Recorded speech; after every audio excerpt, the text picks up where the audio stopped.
I'll let you do the intro this time.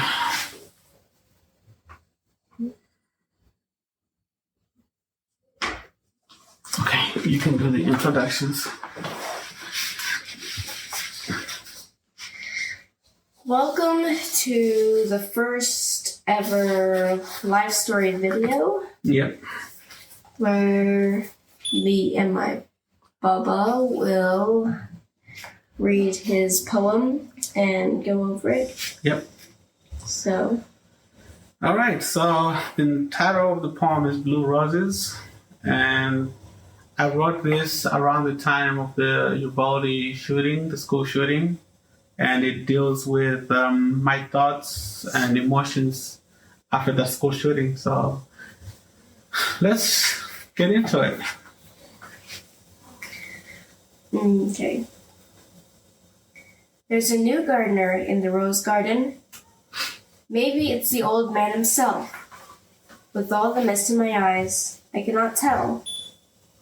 There's a new gardener in the rose garden. He prunes and rose petals fall to the ground. The roses are pretty. They take your breath away. Roses white, roses red, roses yellow, kissed by the sun.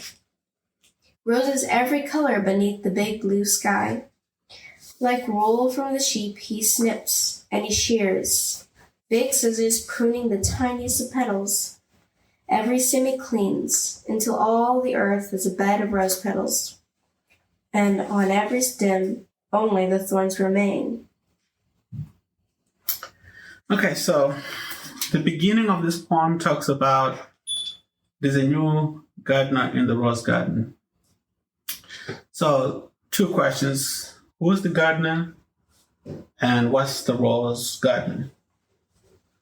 In my mind, when I was thinking about this, the rose garden, I think of it as, imagine we had a big community garden where we grew all kinds of things. Maybe in a part of the garden, we grew carrots. Another part, we grew onions. Another part, we grew green beans. But in the same garden, we had a big area section just set apart for growing roses. And it says, the first line says, there's a new gardener in the rose garden. And I'm thinking about the gardener represents time. And the roses represents children. So over time, and for me as a parent, I can imagine that like when you were born and the doctor, put you in my arms for the first time, I looked at you and I said, well, this is the most beautiful girl child in the world. Because yeah. But imagine all the other parents in the world. That's why I say, in this garden, there's a big patch, just a big section that's just devoted to all kinds of roses. Red, white, yellow, pink, any color of rose that you can think of. Like parents all over the world, whether you are white or black, African, Asian, European, it doesn't matter. When we get a newborn child placed in our hands and we see that child for the first time, or even the second or third time, we all think this is the perfect child. And that's why the Garden of Roses as a metaphor came to my mind here, because children are all beautiful. But in this moment, something has happened. If the gardener represents time, something has happened to where in this moment in time, the gardener is not being kind to the children. Time has changed. Something is dramatically changed to where those beautiful roses are not welcome in that garden anymore. Okay. The gardener tends carefully to these thorns. He gives each new thorn a name. He knows it from when it was a bud. When the petals die on the ground, and their beauty is trampled under his heavy feet, The thorns grow bigger and sharper, more terrible to behold with each passing day. The gardener bestows on us beautiful bouquets of bouquets. The gardener bestows on us beautiful bouquets of thorns. Bushes so stunning we forget what colors the roses were. From near and far we all come to behold, weary and bent over from sadness and sorrow. We each receive a bushel of thistles and thorns. We water them with our tears. We clutch them in our raised, bleeding fists. The thorns cut deep. Our voices cry out from deep inside our bleeding hearts. The roses are dead. All the beautiful petals are trampled on the ground. Let us beat ourselves with these bouquets of thorns, and do penance ourselves, for our sorrow is great. So in this section, in my mind, what I see, the image is when a new child is born, we call each other, you call the grandparents, hey, it's a boy, it's a girl. The aunties and the uncles, they come over, the great aunties and great uncles, they come over, close friends. When I was growing up in Zimbabwe, I even went, one of my sisters had a child in the hospital and I wanted to see the baby. So, I told the people that I was the baby's father. Because fathers can go in at any time. You don't have to wait for the visiting time. So me and my brothers, I have two brothers and they did the same thing. They went into the hospital and said, yeah, I'm the father. So we could just go in and see the baby. But the difference is we talk more about these tragedies. That's what the headlines are. When we're talking about the gardener bestows on us beautiful bouquets of thorns, bushes so stunning we forget what color the roses were. The headlines are not so much about how well the children are doing, how many healthy babies were born last year, how many are doing so well in life, in school.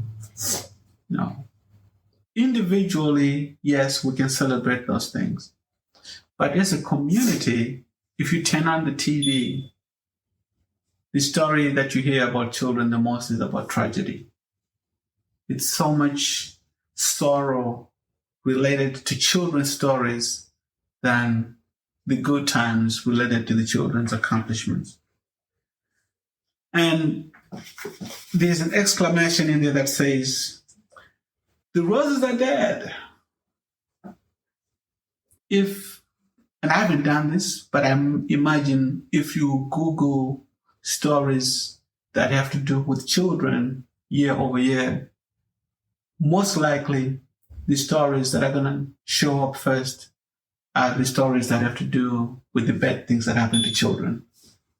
And that is such a sad thing to reflect on, that we're living in a world in such a time that the biggest story about children is the most terrible story about children. Who shall put an end to this horror?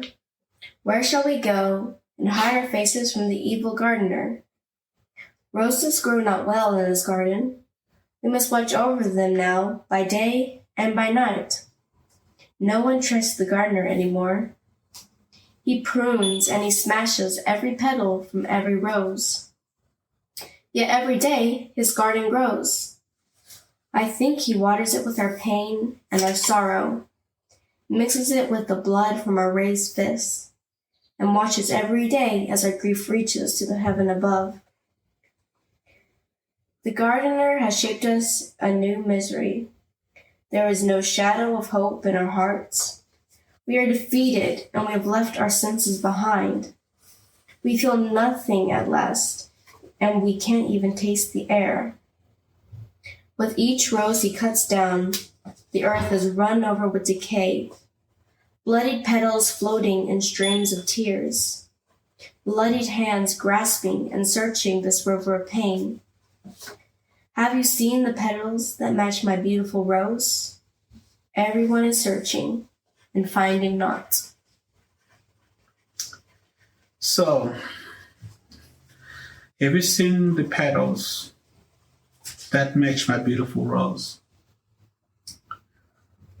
It's such, to me, at this point, it's the lowest point that a parent can get to.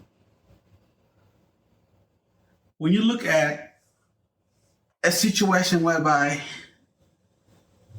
we say we must watch over our children by day and by night, no one trusts the gardener anymore.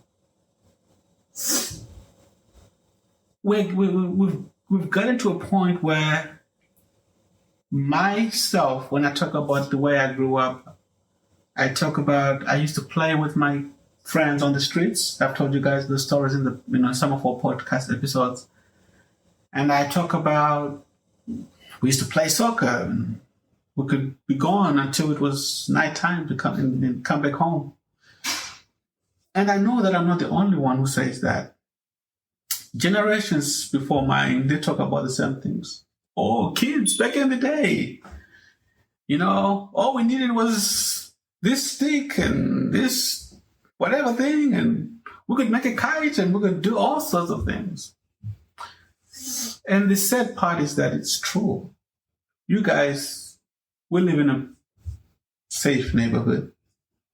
You play outside a lot. You guys ride your bikes, and you play games with some of the kids on the street. But I am not very comfortable with you guys playing out in the front yard as much. It's sad because I remember the fun that I had growing up, and my parents saying, just go play. And somehow I cannot do that for you guys. As parents, we have become these drones. We're always constantly hovering. Like, if it's been a few minutes, I'm asking your mom, have you seen the kids? Are they safe? Do you know where they are? And she might say, yeah, they're playing outside with so-and-so, and yes, they're safe. But I cannot let that feeling go.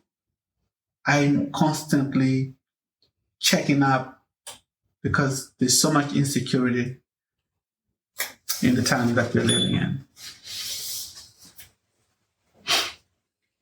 Who shall rescue us from the judgment of this generation? When will the roses feel the sun and the air again? Maybe I should talk about this part. So I've talked about how my parents raised me and how my memories are filled with me and my friends and my cousins and my siblings playing. And here I am actively taking those things away from you guys because I'm so afraid of what could happen. How are you guys going to remember?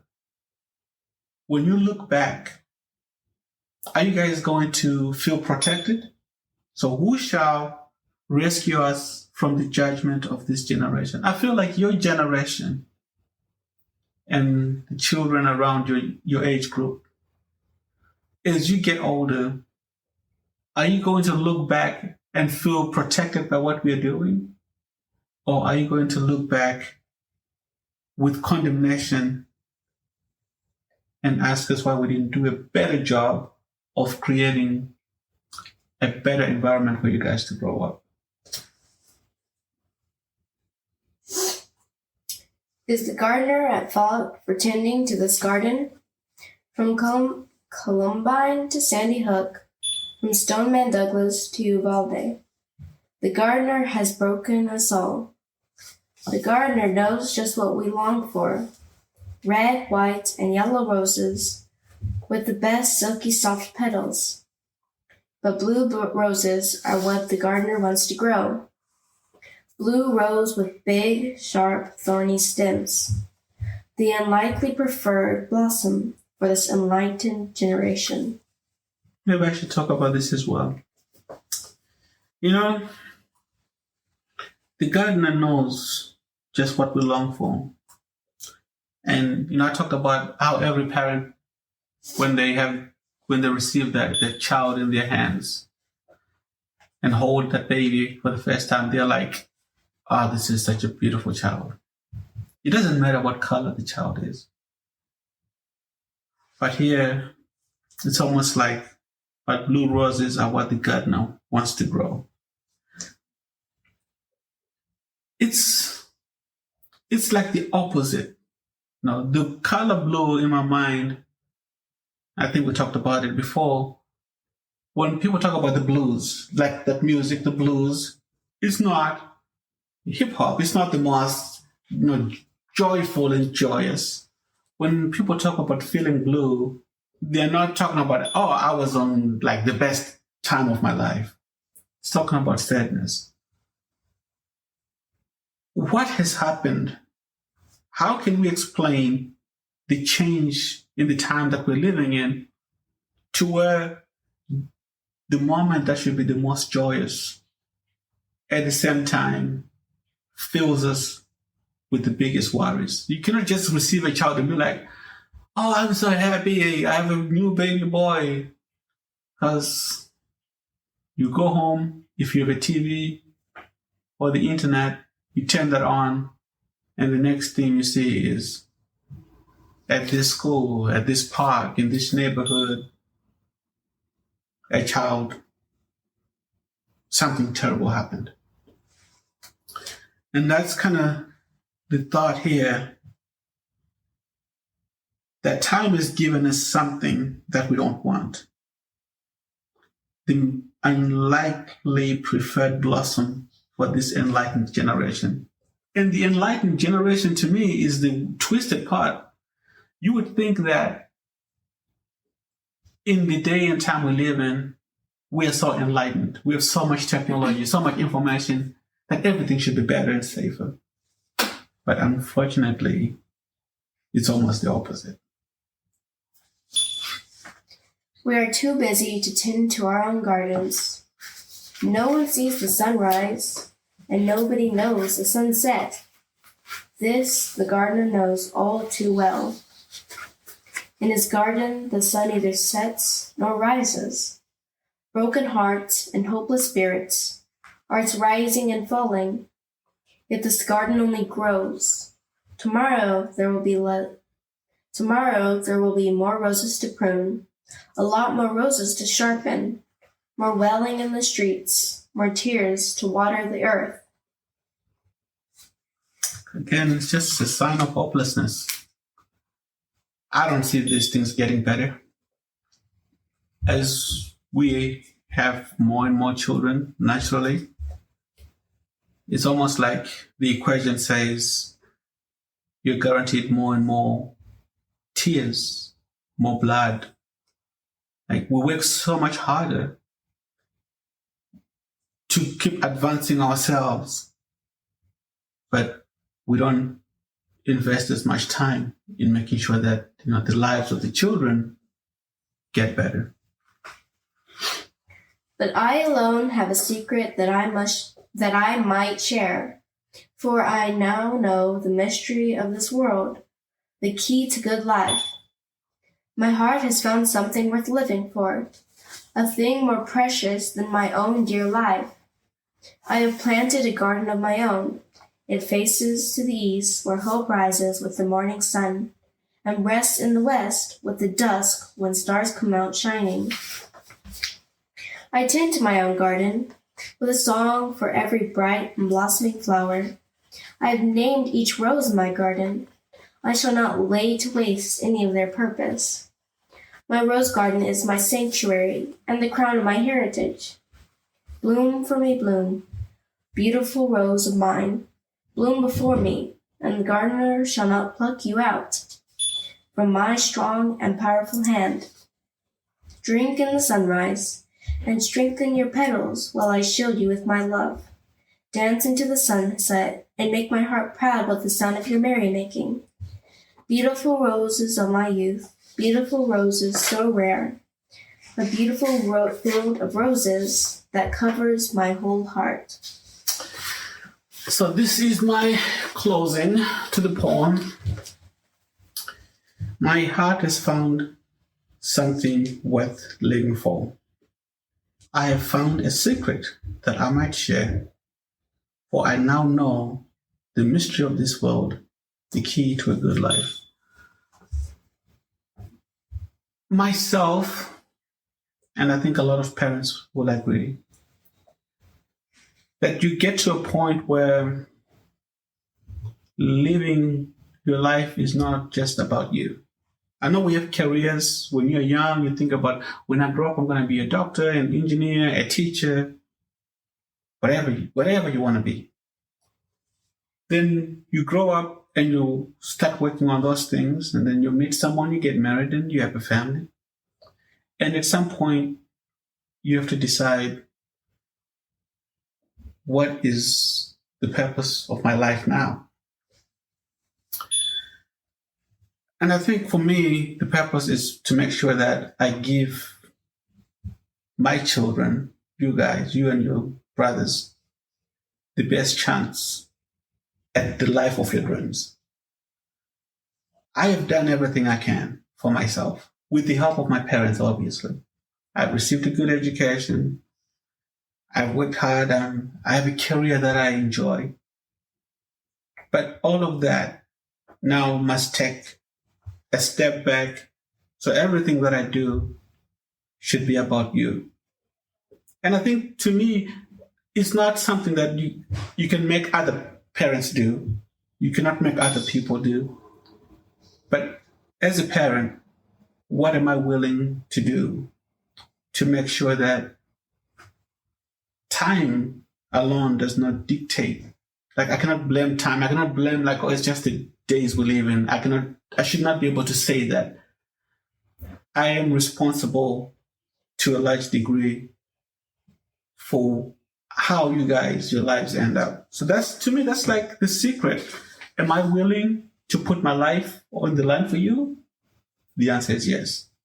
Am I willing to shield you from things that could harm you?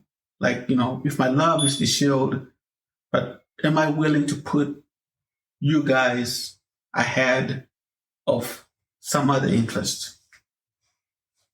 And it's not a political thing.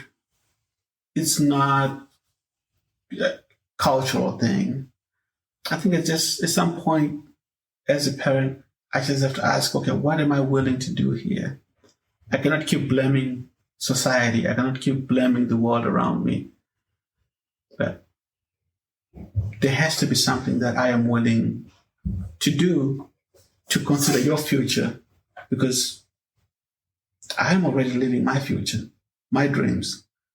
But what am I willing to do to make it easy for your generation to live and enjoy their dreams? So that's the poem. That's Blue Roses. In all of its, I don't know, whatever it is. Glory. So thoughts. What are your thoughts? What do you think about this poem? I love it. Okay, what do you love about it? Just your honest thoughts. It's beautiful.